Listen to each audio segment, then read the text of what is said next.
Welcome to home kitchen. ఈరోజు నేను చేయబోయే పచ్చడి అల్లం నిలవ పచ్చడి.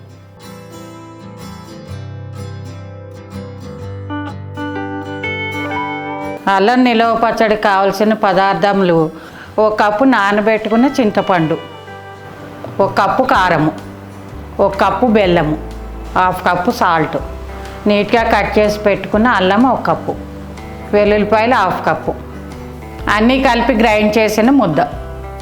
ఒక బౌల్ తీసుకుని అందులో ఒక కప్పు ఆయిల్ హీట్ ఎక్కాక ఆయిల్లో 2 స్పూన్స్ ఆవాలు, 2 స్పూన్స్ జీలకర్ర, 4-5 ఎండుమిరపకాయలు తాలింపు పెట్టుకోవాలి. మనం అన్నీ కలిపి గ్రైండ్ చేసుకున్న ముద్దలో ఈ వేడి ఆయిల్ వేసి కలుపుకోవాలి.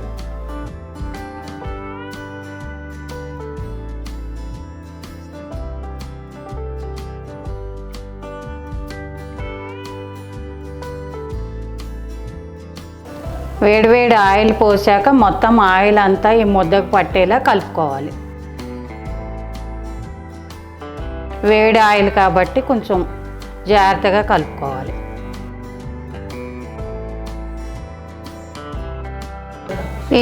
ఈ పచ్చడి 6 నెలల వరకు నిల్వ ఉంటుంది.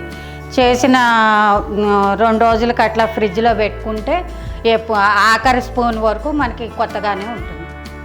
ఇడ్లీలోకి, చపాతీలోకి, వడకి అన్నిటికీ యూస్ఫుల్. రైస్లో కూడా వేడి రైస్లో నెయ్యి వేసుకుని కలుపుకుంటే బాగుంటుంది.